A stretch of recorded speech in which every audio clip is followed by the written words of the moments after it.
What is going on? Welcome to Beastly Thoughts Live. We got a special guest, guys. How's everybody doing? Awesome. Fantastic. All right, we got our regulars. We got Robbie here. We got Beastly here. How you guys doing? Real Great. good, real good. Excited. And we got a new guy. We got JPOTT Gaming here. How you doing?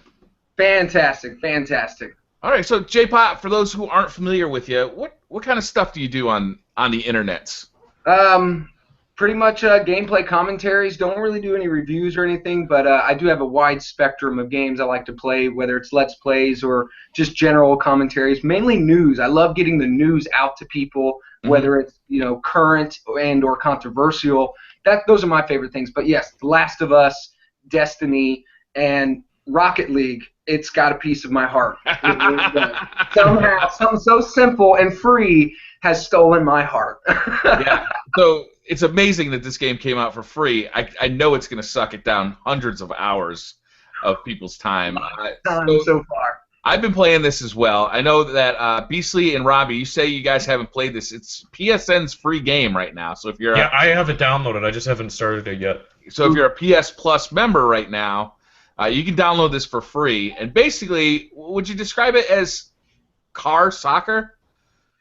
Yeah, I couldn't agree more. It's a combination of two great pastimes, which is remote control cars, and how they integrated all of the jumping mechanics, and it feels like you're doing bicycle kicks, and it's just something, and it's nothing more gratifying than playing online with your friends. I am so glad that there's an online element to it, and that's what makes it so golden. Fantastic game. If you haven't played it, play it now. Yeah, I jumped on for the first time yesterday, and I expected that we'd play for a half hour and kind of move on to Destiny. We ended up playing for 3 or 4 hours.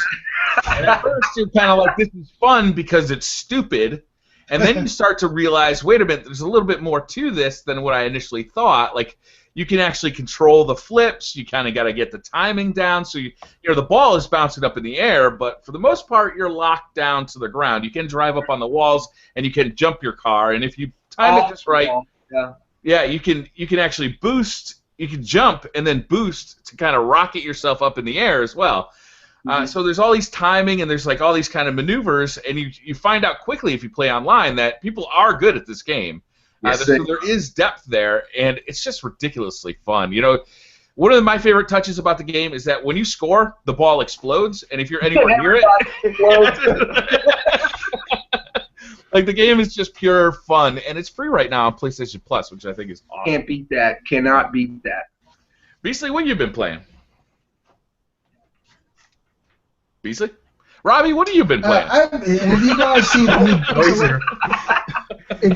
me pixeling out, it's because my computer's actually been full. What have I been playing this week? I spent a lot of time on my Xbox One this week, believe it or not. I've been playing State of Decay. Now, this game came out a few years ago for the Xbox 360, and I never really had a chance to play it, although I wanted to back then. I was really knee-deep in PlayStation land, and I didn't want to step away from my comfort zone and go and buy something for my Xbox 360. I had 2 of them. But this game was just re-released for the Xbox One, State of Decay Year 1 Edition, and it's phenomenal. I did not expect it to be this fun. Now, graphically, the visual aesthetic looks pretty similar to a last generation game. It's nothing really exciting, but the world that they built is so deep. It really feels like you're playing the Walking Dead. It feels like that you have to figure out what kind of characters you want to let into your group, which ones you don't want to let in. You got to go out and scavenge for goods. Every aspect of what you'd really be doing is in this gigantic open world. It's really a huge world. I didn't expect it to be this big, and I'm a huge zombie fan. I know you are too, Briar Rabbit. And this game just really sucked me in. Also, I've been playing a lot of Destiny this week. Me and my wife have been really going in there, the Prison of Elders. We've been looking for those keys, going out there and hunting, the wolves and getting those chests. And we've been having a lot of fun. I'm almost ready to try to jump into Osiris, but level 32, I don't think I'll be able to fare too well. So if you got a good team, I finally made it to the lighthouse in 3 tries, and I was nervous. I was really timid about Trials of Osiris, but you find a good team, you got it, man. You got it. Okay.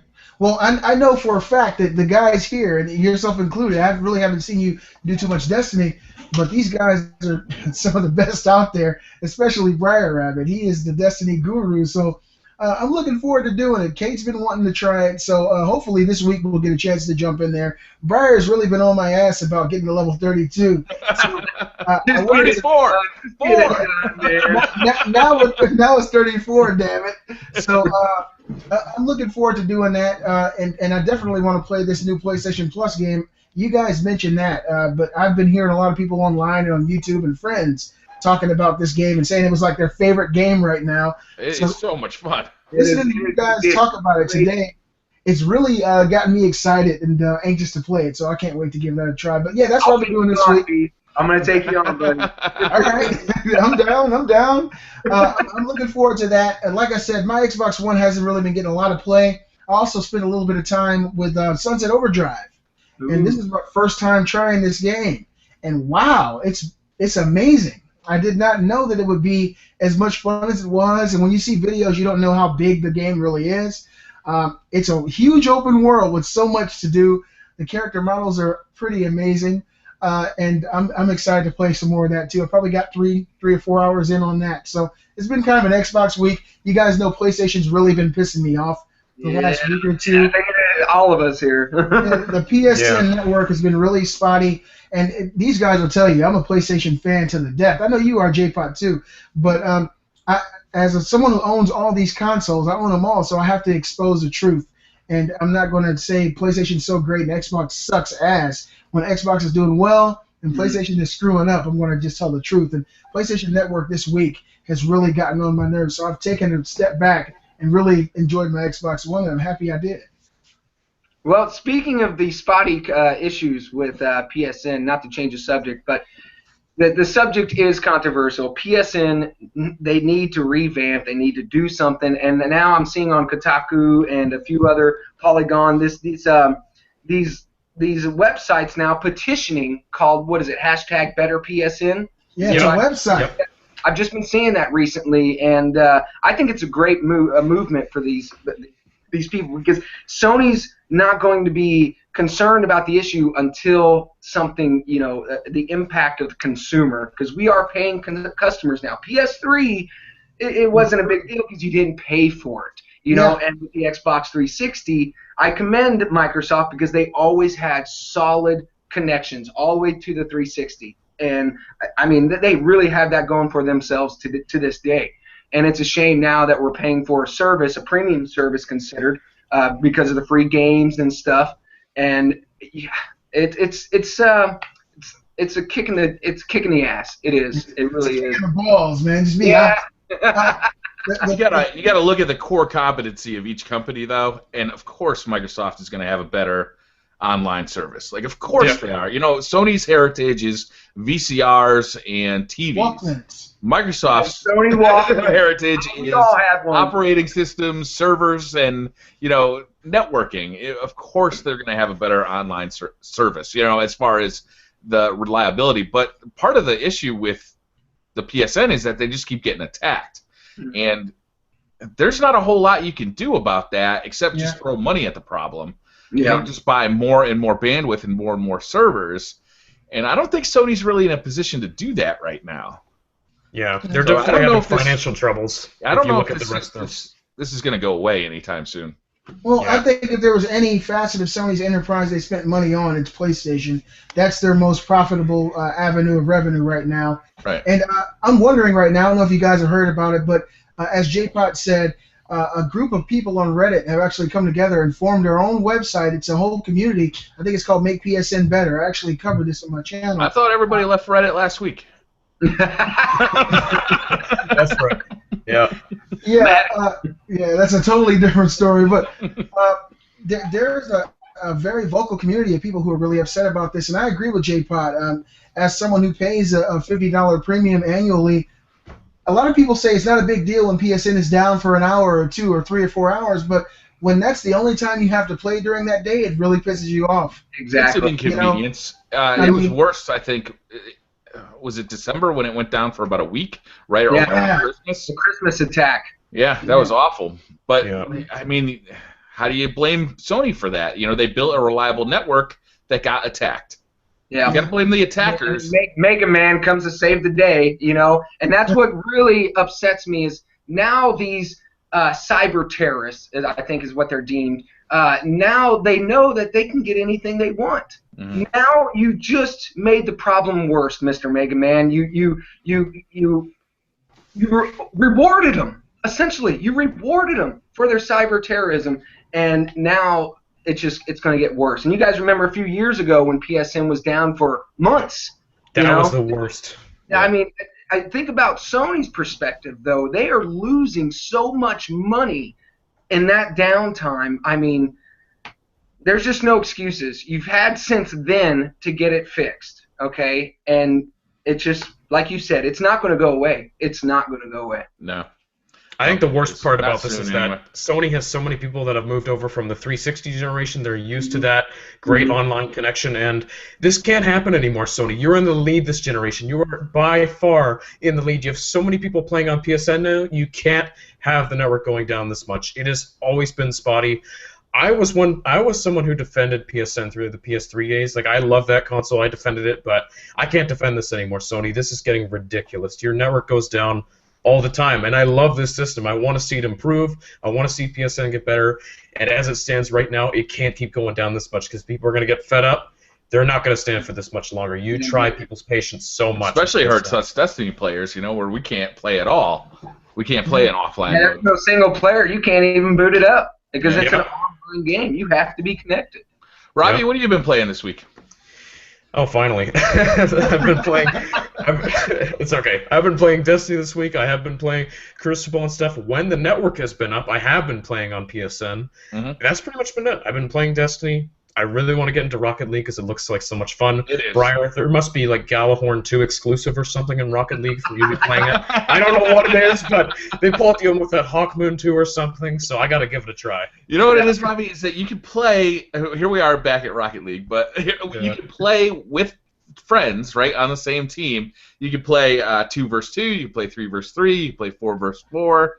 Or you can play against your friends. But are there loot drops? There are loot drops. That's another great thing about it. Oh! After every match, you seem to get something new for your car. Either a new car, new wheels, new antenna, a new hat. Sweet Tooth is what I'm after. I'm grinding so hard right now. I knocked 4 hours straight of it, did an entire season flawless. Mind you, it was rookie. You know, but it's a new game. I'm learning, but I'm going to do another season. I'm going on pro. I mean, this game is awesome. It is awesome. How did I miss this? Jeez. It came out Tuesday. Man. It's brand new. Besides Rocket League, I picked up Borderlands 2, the Handsome Jack collection for PlayStation 4. Actually, it's on sale right now on Amazon for $40, which I thought was a really good deal because you're getting 2 full games. Remastered for the PlayStation 4, and they've updated this game a lot since it came out. Did it come out in February or March? It came out earlier this year. Yeah, it was March. Yeah, it was springtime. When it came out, people were pretty upset. The frame rate was choppy. There were some pretty bad bugs, but they've come out with a few really big updates. In fact, when you put this into your console, you actually have a 9 gig download. Yeah, which is pretty crazy. Yeah. Wow. But I've been having fun with this. My raid clan in Destiny are all ex-Borderlands players, so they've been begging me to buy the PS4 version of Borderlands so we could play together. So we did. You know, we started that today. I was having some fun. When you're coming off of Destiny into Borderlands, you're going to find that the shooting isn't nearly as gratifying. It just doesn't feel as polished a shooter. The frame rate still has some hitch to it. There's definitely some hitch in that. It definitely doesn't keep a consistent 30 frames per second. But, you know, shoot to loot is a fun thing to do. And, you know, in Destiny right now, especially if you're a PvE player mainly, there's not a whole lot going on. You know, Prison of Elders isn't dropping the loot that we really wanted. So it's nice to have another distraction along a similar vein right now. Yeah. The Destiny curse has been finally broken, Briar. Yes! You can stop playing Destiny. Finally! I didn't stop playing Destiny. I was playing it this morning. Okay, almost. Gotta get that dead orbit ship, man. Gotta get those bounties done. I'm just glad. I've been on a roll for the month of June, anyways. Last month, I was on a roll. Finally got my Galahorn, Yellowhorn, Jelly Bean, whatever you want to call it. Finally got that. Finally got the Fate Bringer. Got some really other good weapons, which was a big kick in the balls this week. Is I did a few Prison of Elders and grinded out for a couple of Judgment chances, and got 2 more Shadow Veil sniper rifles. Yeah, do they both have shank burn on them? No. So that was kind of. It's not too bad, but yeah, like you said, Prison of Elders and the House of Wolves DLC. Now, while we're still talking about Destiny, I think Destiny is finally at what it should have been on launch. Obviously, Crota and House of Wolves was already on disc because people were exploring the areas, but it finally feels complete, and I'm really excited for Taken King. I'm skeptical, but I'm excited. I'm very excited as well. How do you guys think Destiny has evolved over the years? Because that's one of our topics, is sort of the year 1 review of Destiny, because about this time last year is when the alpha came out, and that was the first time we ever got to experience Destiny. Do you guys kind of want to go over how the game has evolved and how you felt about it this whole year? Well, I've got one thing I wanted to point out real quick. When the Dark Below came out and they adjusted the loot system, and I remember and me being one of them, I'm a day 1 player, I remember the hardcore community were so upset because now you're getting these casual players to come in and you're giving them a leg up when these guys have put in 150 hours just to get those weapons and gear. Now you're just going to seemingly give it away. And same thing happened with House of Wolves. It's demoralizing to know, like myself, over 500 hours, and now it's just, gimmies to everybody. I don't know how the Taken King. I'm very, very skeptical. Very skeptical. We had a new clan member join the Milky Sirloins. That's my raid group. He joined right before House of Wolves dropped, so he had nothing. He was starting from scratch. And he was able to get to level 34 pretty quickly. You run some strikes, you do your bounties every day. You get up to 34 pretty quickly. Really, all you need is 4 legendary engrams or items, and you'll get to level 34. But he is woefully underpowered compared to other people in the raid group who've been playing. He doesn't have a Galahorn yet. When we go into PvP, he doesn't have Thorn. He doesn't have Red Death. He doesn't have those. He doesn't have Last Word actually. Wow. He doesn't have those power weapons for PvP. He doesn't have them for the Trials of Osiris. And then when we go into the Prison Elders, again, he's got a lot of good stuff, but he doesn't have those elemental damage weapons that we've been collecting through the Vault of Glass and through Crota's End. So even though he is a level 34, it's deceiving, right? He's not really. He's not. Yeah, like you're pointing out, he got a quick leg up to get to 34, but he doesn't have everything like a seasoned veteran would have. Right. So he can play with us. That's where the hours come in. He can play with us, which is good. So when we go and do level 35 Skolas, he can play with us. He's not going to be as productive as other members of that fire team. Yeah. But, we can help him get through it. I remember bringing people into Crota's End with, all they saw was question marks. They didn't see health bars, they saw question marks. I think actually Beats the Gamer was one of those people. And it's like, you can't really do that with Skolas. You need all 3 of those people to be able to full communication. Everybody's in tune, and it's a fine line of in tune as well, because if you aren't communicating, if you're not thinking of what the other person is thinking, you guys are going to die. Yeah. And in early days, that's how Nightfalls were, and the raids were. And I'm really glad to see that the game is maturing. It is maturing, and it just needs a little more time. I don't mean to talk more about the Taken King, but that better be raising the bar. It better raise the bar, because House of Wolves was a letdown essentially to a majority of the community. Well, I think it was great for a month, and then it was kind of like, okay, there's just not enough depth here. And the problem with Prison of Elders is it's actually fun to run, but there's no reward for doing it, so the motivation really isn't there. Like those weapons that you get from Skolas, those drops that you get are just not that good. Like the Shadow of Veils is probably one of the best ones, the sniper rifle that you can get. That's actually a pretty decent sniper rifle. But if you compare that to other legendary sniper rifles like an LDR, you're basically missing out on a perk. Like it's got one less perk because it's got that Shank Burn or Vandal Burn or something on it. It's kind of useless. It's not that good a perk. Only like in very the older raid situations you can use it. Yeah, the older raid weapons had that perk plus another one. So it's I don't know. Beastly, you got anything to chime in on the maturity of Destiny? Well, as far as Destiny, I'm one to kind of step back from it for a while. I love the game, but in the beginning, the first few months, I did step away because I felt like I needed more. I needed more story. I needed more to be told to me. And over the last few months, I've gradually gotten back into it. I personally think it's a much better game. I think that this year has really crescendoed into what this game is going to be. I think that this first year is a good telling sign of what we can expect out of Destiny 2 or the future expansions of this game. Every few months, they revitalize the brand and make people who do step away jump back into it. And they bring something new and fresh. I know a lot of people were upset when House of Wolves didn't have a raid, but the Prison of Elders and the Trials of Osiris, which I'm still going to get into, are bringing something just as fun, but something just different. Yeah. And so that's kind of a new thing to look forward to, hoping that with every expansion they maybe change a little something, and at the end of all this, we'll have a game that has 15 or 20 different avenues of gameplay, and that's really exciting. This week's weekly update, they explained a little bit more about how they're going to change the game with the quest mechanics. So like some of the exotic weapons that you can get from Destiny are like the Thorn, where you actually have to kind of complete this quest line step by step. One of the steps that people have problems with is getting 500 points or 500 kills with Void Burn weapons in the Crucible. Then you're not done. You got to go into the Summoning Pits and play like a special version of the Summoning Pits that has a special wizard that you got to kill, and people have problems with that.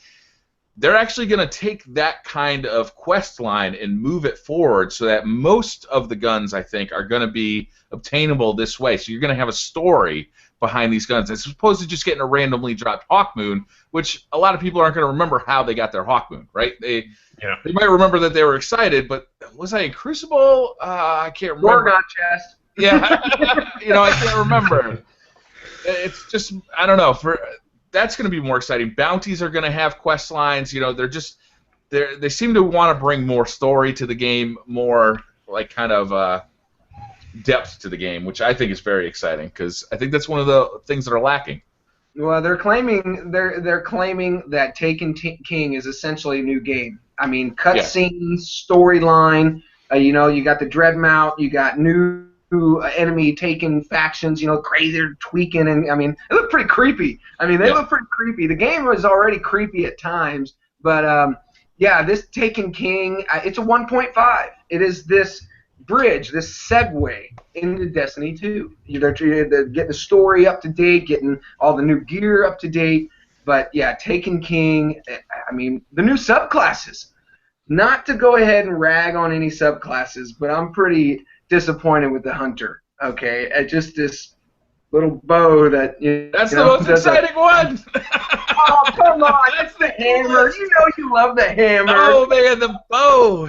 I love the Titan hammer. Yeah, me too. The hammer, man. I'm telling you, that's the Hunter's finally got a support class. That's awesome. Titans finally have a duration-based super though. So. Yeah, you're only going to get 2 arrows off, and I really don't see it a necessity in PvP. Maybe PvE. But it's definitely going to be a PvE. Yeah, I don't see that being useful at all. You're going to stay with your golden gun or your blade dancer. There's no sense in switching. But maybe, I'll give it benefit of the doubt. I give a lot of things benefit of the doubt. Maybe it will be good. But I don't think the Hunters needed any help in PvP. No, definitely not. Not dancing around the way they do. I don't know if they need any help. Should we move on to the news, guys? Yeah, let's do it, guys. All right, what do you got, Robbie? What's our first story of the day? I think one thing we should go through is, because we're in July now, amazingly, we're already halfway through 2015. We could definitely go through some of the games that have come out so far this year. How are you guys feeling about 2015, the year of gaming so far? How are you feeling at this point? I'm really looking forward to the second half. I think we all are. Yeah. There's so much coming out. Nothing's going to really happen. I mean, there's still things coming out here in this year, guys. I mean, we got Fallout. Yeah, Fallout's that's all you need. need. I mean, that's it. Do you need anything else to fall? No, you don't. No kidding. I think 2016. I think 2016's got a lot of potential. Yeah, I think that, sorry, go ahead. not a problem. I think that this year so far has been phenomenal. A lot of people may not agree, but I think that we've seen some fantastic games this year.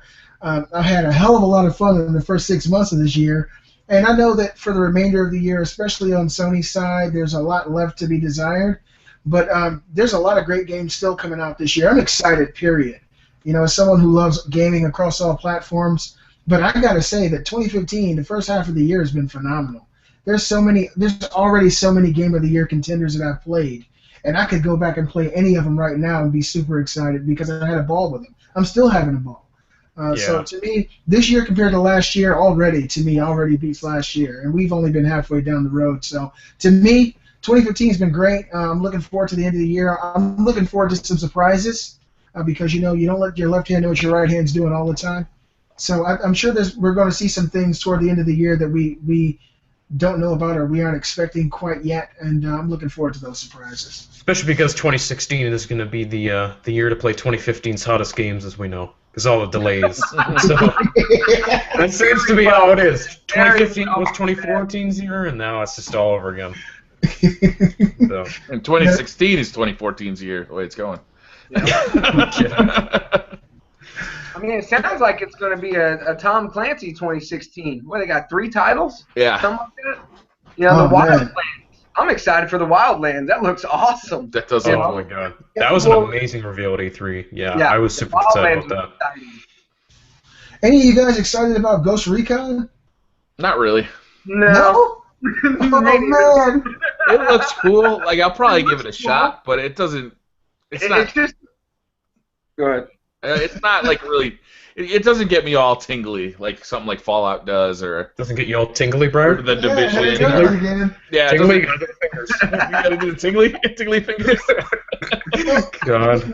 Maybe I'm grasping at straws, guys, or like living in nostalgia. But I remember when Ghost Recon came out on the Xbox and on the PlayStation 2, and that was like when the first home console internet was available, and I played online against people, and that game really did change my life. As far as being like in a military shooter online against other people, there was no voice chat or any of these new necessities we have nowadays. But I'm hoping in the back of my mind that they're able to rekindle some of that fire. Of course, it's not brand new again, but I want them to be able to make Ghost Recon something viable and something exciting like it used to be for me. Jungle Storm and Island Thunder for Ghost Recon blew my mind, and that was, God, almost 20 years ago. Those are completely different games, though, than what they're putting out. Yeah, but I want that. This game is similar in that it's a first-person. Those weren't even first-person. No, they third person. This is similar in name only, I think. And see, that's the thing. I'm living like in nostalgia and what I want. I want to feel that way again about a game, but there's only so much you can innovate, I guess. Hopefully, Ghost Recon, because the last few ones that they made, you guys know, were pretty terrible.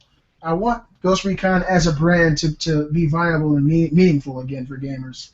So yeah, this is kind of off topic, but do you think nostalgia sells? It seems to be doing well because they're trying to get the older people like all of us here in your 30s and 40s. Hey, there can be 40-year-old gamers out there. Come on now, But there's a lot of nostalgia with games, and that's why they're porting over certain games and going back to the reboots and whatnot.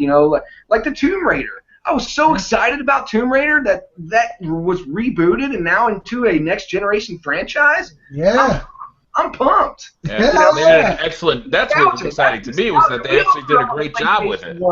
Yeah, the PlayStation 1, messing with Lara Croft, and her boobs got bigger with every game. It was great. She got more sexy as the polygons got more in depth. Yeah, big old square boobies, man. Oh yeah, JPOTT. We moved on from those. Sorry. I got to bring a little flair to it. Somehow, back in those days, that square boob seemed still inappropriate, didn't it? Now it's perfectly round, and everything's all good again. That is a gamer statistic fact that Laura Craft, she increased in size with every title. It's true. I gotta tell you guys. Go ahead, Ronnie. Go ahead. Okay, No, I was gonna say, I gotta tell you guys, just thinking about this, I think without nostalgia, Nintendo wouldn't be even here today. I gotta be honest. Absolutely. Wii U is solely living off nostalgia because they have lost the third parties. They have lost just about everybody. If it wasn't for the nostalgia people have for Nintendo, I guarantee, like, they wouldn't be in the console race right now. They still sell to kids. My kids really like Nintendo, and they don't feel that nostalgia. But everybody buys the console for their first parties because they grew up playing Mario and Zelda. Yeah. If they didn't have that nostalgia factor, there's no way they'd be able to do it. There's no way they would be able to survive like this. Do you think Sony or Microsoft could survive without third parties like Nintendo has? No way, because Nintendo has that. Sony and Microsoft don't have the first-party software. They do. All of itself. Sony does. Microsoft does. Sony does. Yeah, Sony I agree with Brett on that definitely one. does. I agree with PC 100% that. You're I think telling Sony me has that a strong Sony's first party. First party is as good as Nintendo's? But he didn't ask you if it was as good. Not He as said- good, but I would very say it's strong. not even close. In fact, most of what they're putting out is second party anyway. It's like kind of this quasi, like, exclusive deal, like The Last of Us with Naughty Dog. That's not If you first look party at software. They're not developing that in house. They're just paying to make sure it gets developed for Sony platforms. Mm-hmm. For me, like if you look at a game like PlayStation Battle Royale, All Stars Royale, that's PlayStation's brands, and Yeah. each one of those characters means something. And of course, they're not going to stand up to Samus Aran. They're not going to stand up to Star Fox. I would say it's Mario, not even close. and Donkey Kong. In fact, I All wouldn't say Stars it's is close, a but completely forgettable game. yeah, Kinda. compared to Smash Brothers, yeah. Compared But to for like, anything that anybody actually remembers. Has anybody on this call actually played that game except for Beasley? I've played it. No, it was a good game. It's a lot of fun. But because it's compared to Smash Brothers, of course it's not going to be remembered. So it was good, though. I liked it. well, for me, it's like this. I'm 35 years old. You guys are up here with me, except for Robbie. You're an old man. People Robbie's age grew up playing. People Robbie's age grew up playing these Sony first-party titles. There are people out here who think Kratos from God of War is just as important as Mario because they grew up in that era. So the time is changing, games are changing. I don't think Sony's first-party titles will ever be able to match up, at least right now, to any Nintendo first-party. But I think that at least Sony has a viable first-party selection. Microsoft doesn't. They got like two games. They have tons of studios, too. Like, so many first parties, we still don't know what their studios are working on as of games. Like, Guerrillas was announced. Horizon Zero Dawn looks freaking incredible. There are other games like Dreams looks really cool for Media Molecule. They still have so many studios that we don't know what the heck they're doing. So hopefully some of those games. Black Gorilla's doing something other than Killzone. It looks so good. Oh my god, that demo was amazing. I commended Gorilla for stepping out of the comfortable zone and making something new. I mean, I commend just like The Last of Us. Last of Us was a fart in the wind. It was an idea. That's what it was. You know, and look what it became. It became a passionate community, you know? Yeah. It became my favorite game of all time. I couldn't agree more. I concur. It's so good. You got to stop. Bring it back to Nintendo. Back to Nintendo. There's a rumor. Last week we talked a ton about what we thought the Nintendo NX may be, or what we hoped it would be, and it looks like all our dreams are going to be dashed because I'm scared of this. There's a pretty reliable rumor out there that the Nintendo NX will not be on the same level as the PS4 and Xbox One in terms of processing power. Don't do it, Nintendo. This is suicide for your console if you do this. This is Don't bullshit. do it. Don't do it. I would imagine that your pleading voice is landing on deaf ears at this point. Yes. That console is probably fully developed at this point. It's probably somewhere close, yeah. And if it's finalized, there's no reason they're going to change it, but if they have an underpowered console again, there's no way they're going to get third parties in there. If they don't have third parties, they can't survive much longer like this. This is just a rumor. It comes from a tweet, by a guy who's been right about these things in the past, but it is a rumor. But God, I can't imagine Nintendo putting out another underpowered console right now. They can't be this foolish. There's no way they're going to do it again. They can't be that dumb. I mean, the tweet alone says it all, doesn't it? You want to read that? I don't have it up on the screen right now. I'll bring it up. I got it right here for you. He says, The NX is definitely not aiming to compete with the likes of PS4 on a power level. Absolutely sure of that now. Jeez, so, that kills me right there. Sinking ship, man. My heart just sank. This is really depressing as someone who grew up with Nintendo, and in the back of my mind and in my heart, I want to see them prevail and succeed. But you got to have someone in those offices with half of a fucking brain, okay? They're just stuck in a different time zone. It just seems like they don't understand what modern success is. Like, things are changing. So, all right, well, let's back up a little bit here. I mean, let's not call doom and gloom for a console that we haven't even seen yet. I mean, the reason I'd like to see it be pretty much on an equal platform as the PS4 and Xbox One is because I'd like to see third-party games be able to just be ported over to the Nintendo NX, right? Is when the next Call of Duty comes out, I want it to be, right over there on the Nintendo, so people who are Nintendo fans don't have to be, buying two consoles, right? They just be happy with their Nintendo and get all of the other games too. They could get their Call of Duties, their Battlefields, their Destinies. They could get all of that stuff. The way it sits right now is it would cost a fortune to develop another version of, let's say, what's a current gen game that just was released? Batman.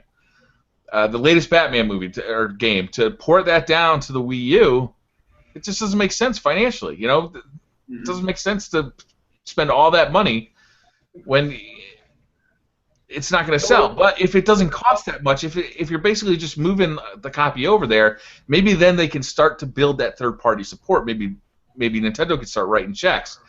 But if the console is again completely different than the other consoles, they're not going to ever get it to happen.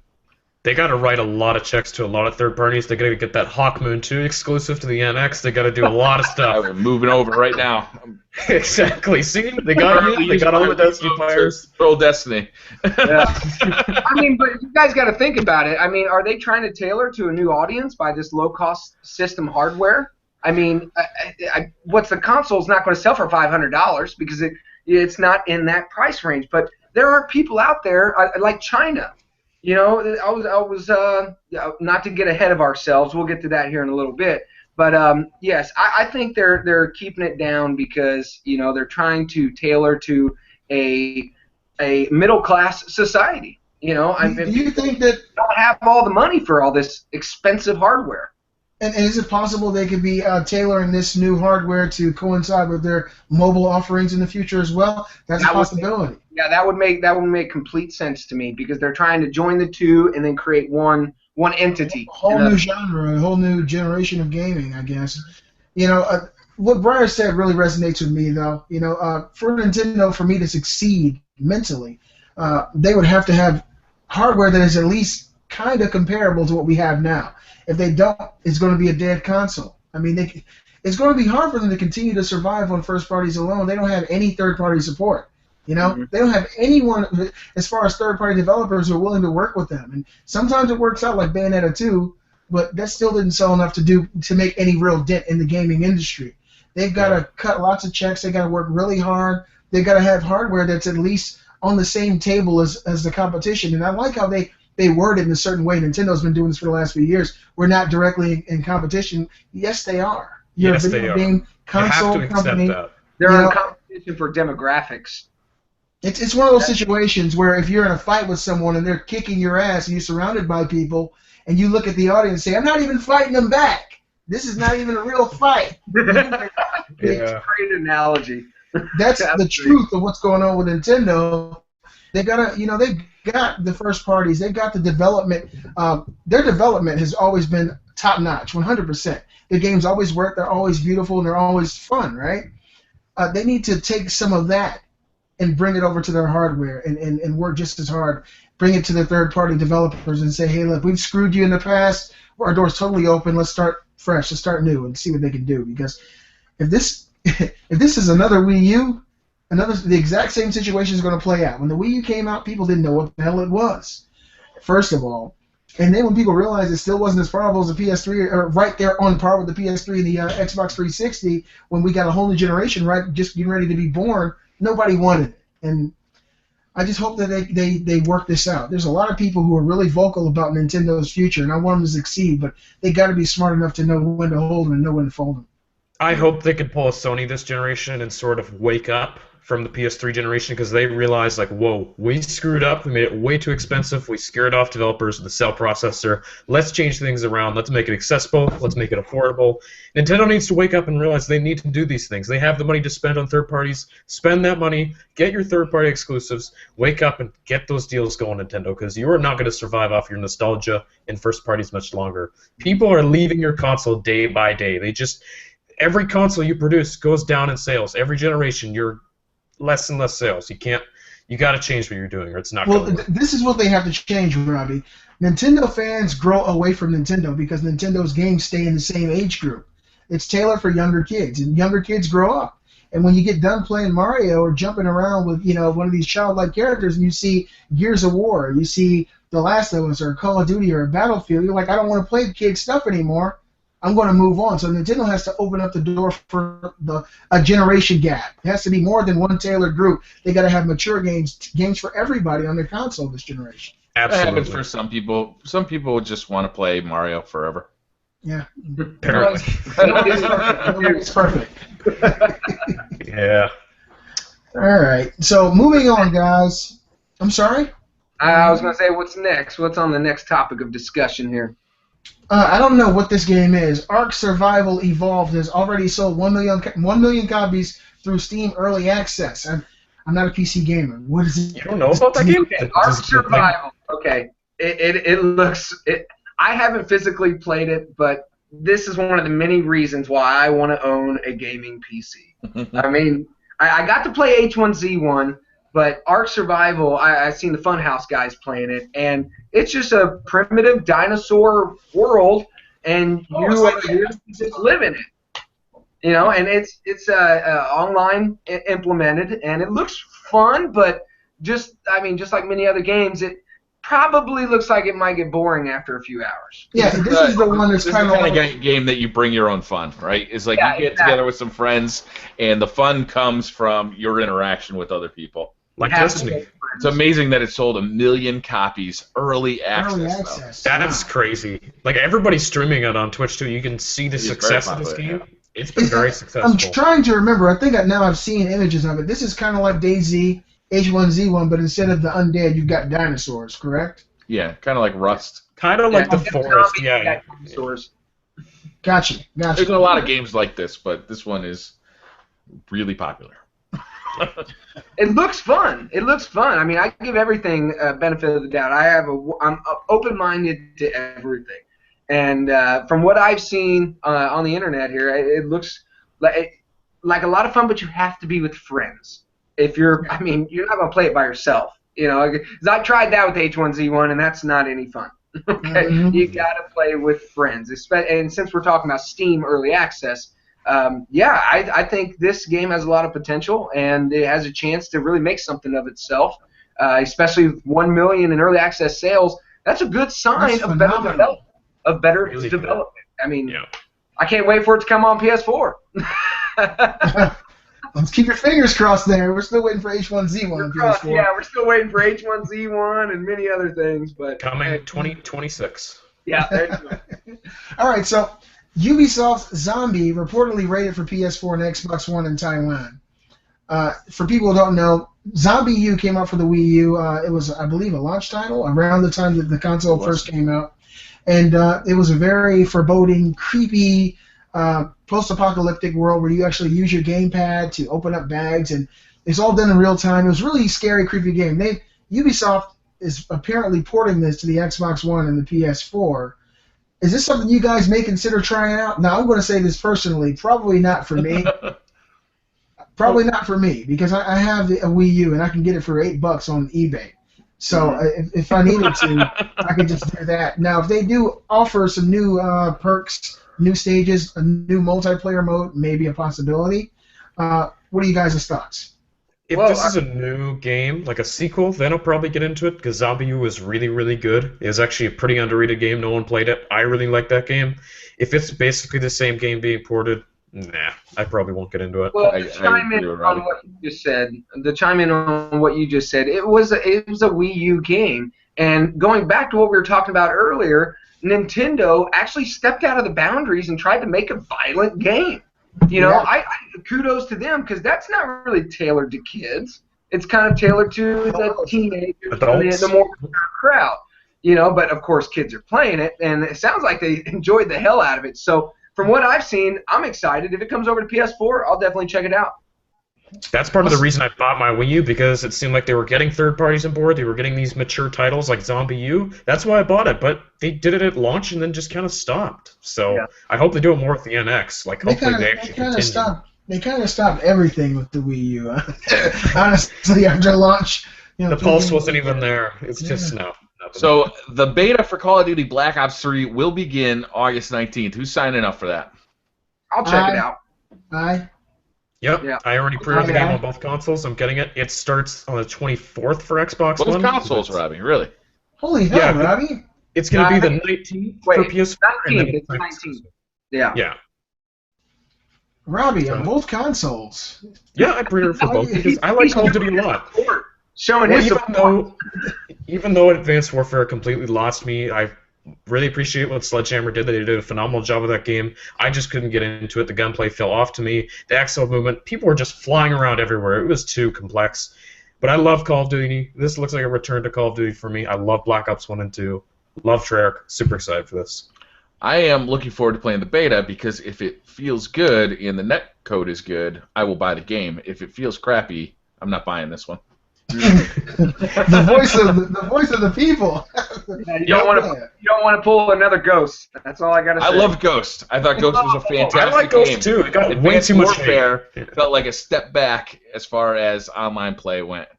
They lost the strategy of it. It became so random, and it was just not a fun game to play online. I just didn't like it. It was so hard to shoot people because they're just jumping everywhere. It's like, I just can't do this. Yeah, it's you're trying to capture a flag. There's like 8 different directions for people to come from. Jumping everywhere. The last great Call of Duty game was Black Ops 2, and it's gradually gotten worse. I think Ghost is better than Advanced Warfare, but I'm looking for them to return to form, honestly. So I'm looking forward to this beta. Can't wait to try it. All right, so continuing on with the news, guys. Horizon Zero Dawn will be a single-player experience. No multiplayer. What are you guys' thoughts on this? Good. Don't force multiplayer down our throats. If it's a single-player game, leave it that way. And it looks stunning. I can't wait for this game. We all know how bad that could go with games like The Last of Us. Oh, get the hell out of here. They could be doing bitch bombs on Horizon. Last thing we need is another fucking set of bitch bombs. That's what he calls Nick. No kidding. For the co-host, that's what he calls a nail bomb that you drop inside of a box. Okay, a bitch bomb. Yeah. It's an oldie but a goodie. Yeah. I think this is cool. You know, there's no reason a game has to have multiplayer. Offer a great single-player experience like BioShock, and you got something special on your hands. Well, that's what's a bummer nowadays is because people they judge a game before they even purchase it. If it has online, if it doesn't, screw it. And that's the kind of desensitized world that we live in is multiplayer. And I commend Guerrilla for stepping away from Killzone and making a new IP and going for that solo core experience. They're wanting to do something different, and 2 thumbs up. I'm excited. I'm excited. I've even seen reviews of games where people like give it an kind of take a point off because it doesn't have multiplayer. What's with that? Who said it has to have multiplayer?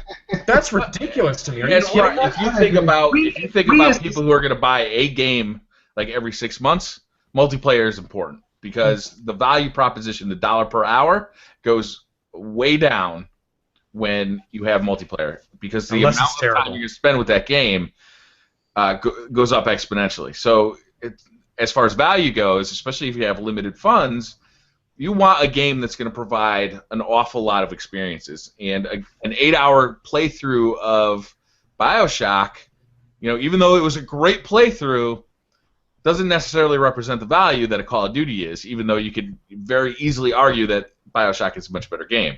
So I don't discount people who look for multiplayer games because not everybody can play every game that comes out. And some people don't even have the internet. Yeah, there you go. Yeah, I think that it's actually really good.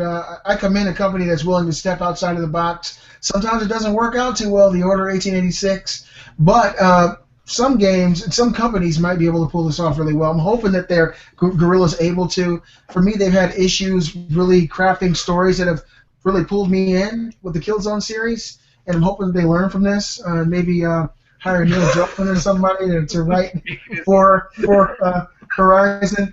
But I'm looking forward to it. The game looks really exciting, and if all signs point to this game being an amazing game, and until I get my hands on it, that's where I'm going to stay with this. So.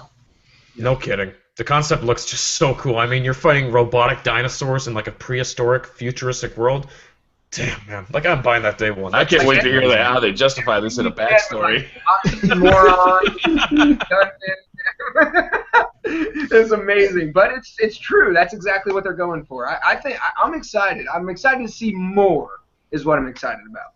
Yeah, it's so cool. I can't wait for this damn game. I love the concept of it. It's just so badass. So, guys, the Warcraft movie is nearly finished. The studio is discussing plans for a trilogy. Anybody surprised by this? I mean, every movie's a trilogy now, right? If they can tie this into sci-fi, a book, or video games, they're making it a trilogy.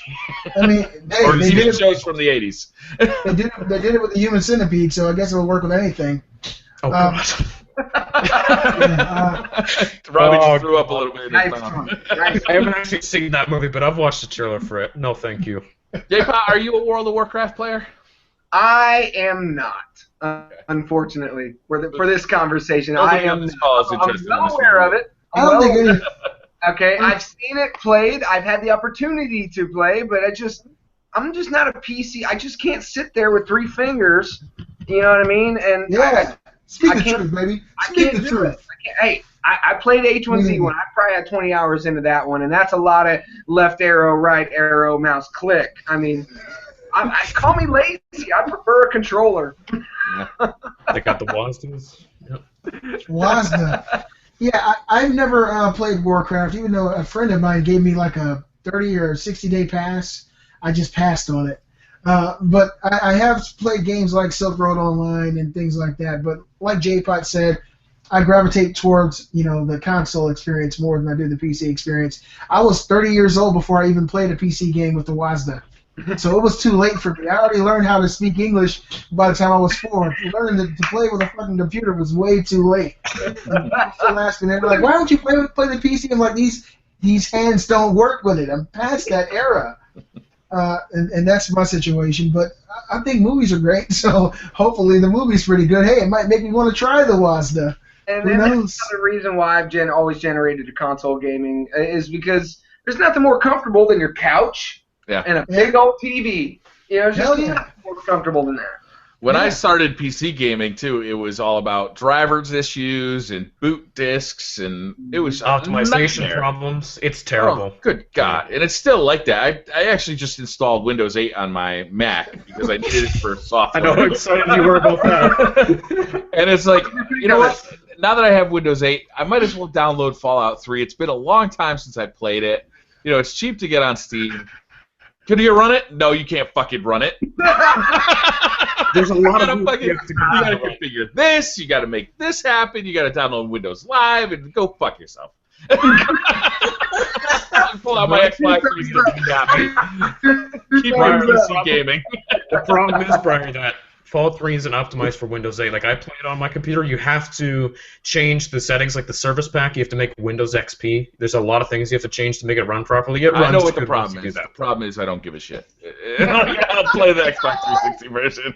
That's really great. I'm just not interested in it. It does. But a Warcraft movie, if they make a good movie, great. If it's a shitty movie, the Warcraft license is going to bring me in. Yeah. PS4, file this one under, thank you, Captain Obvious. PS4 is by far the most profitable platform for Ubisoft. I'm just reporting the news. What do you want from me? I'm not talking to you. I'm talking to whoever wrote the story. Of course it's the most profitable platform for Ubisoft. It's the one that sells the most copies. Yeah. Now, I'm trying to keep myself from laughing to myself to death with your the way you expressed that. Ubisoft said that Microsoft's Xbox One and Xbox 360 were responsible for 11% of its earnings each. So the two combined was 22% of the earnings in a 3-month period of this year. And the PS4 was responsible for 27%. The PS3 was also responsible for 11%. So the PS4 with Ubisoft sales is actually outperforming the Xbox One and 360 combined, which is something else. That's the news here. Yeah, that's the part of the news.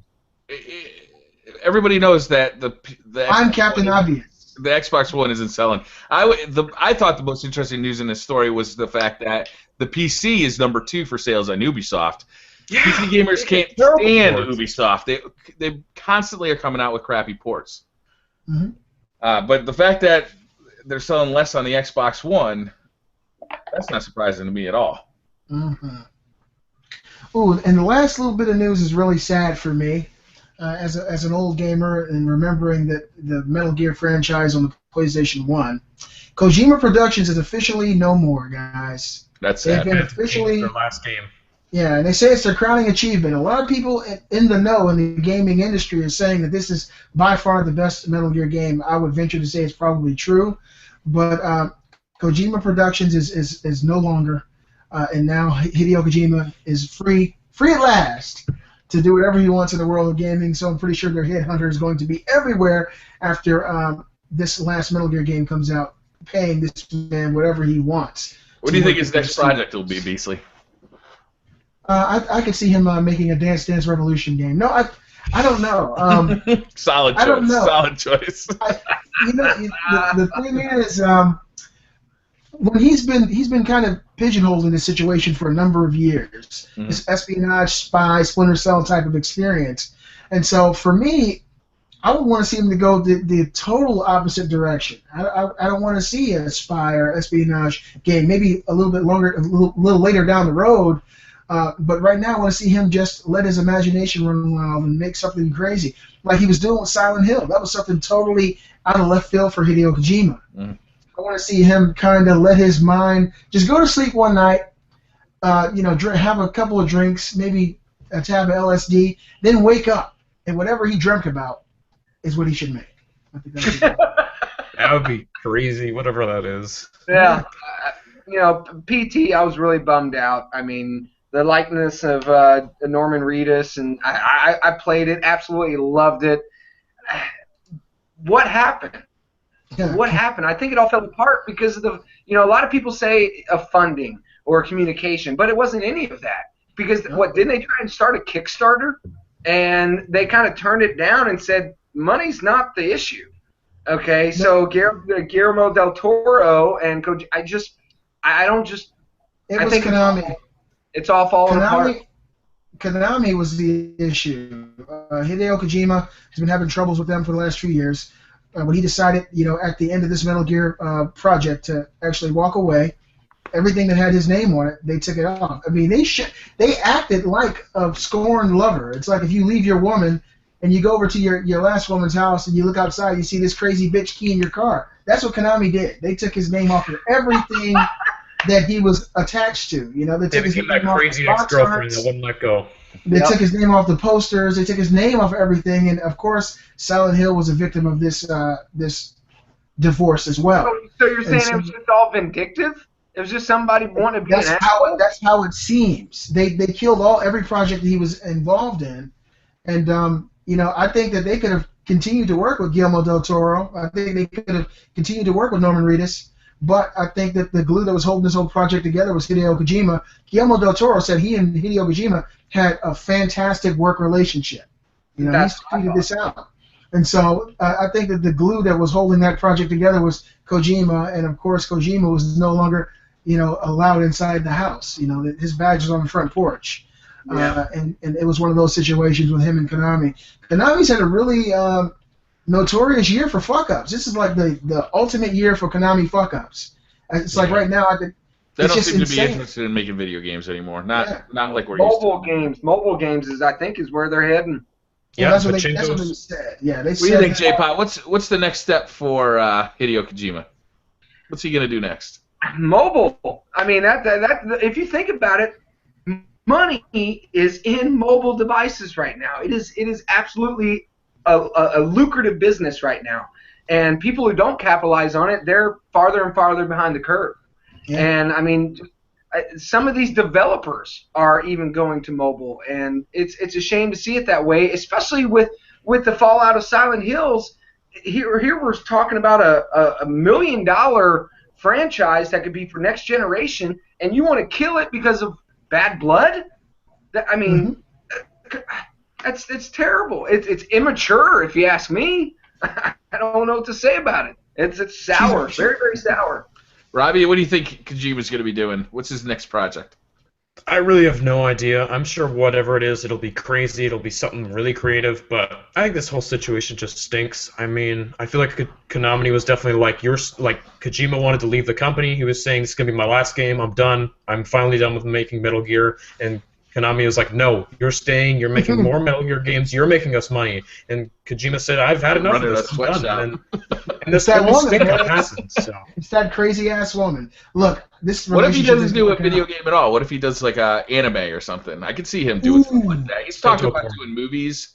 You know, I'm into anime. I love anime. I'm all about that. He's definitely got a flair for storytelling. You know, people love the stories of the Metal Gear games, even though I can't tell if they make any sense or not. Wouldn't that budget a little more fair for as far as finances go? I mean, anime. That's a great suggestion. I never thought about that until just now. Great suggestion, Mr. Rabbit. Maybe he'll even do a porno. Who knows? Some crazy thing. I don't know. Robbie, what the fuck, man? Where does this shit come from?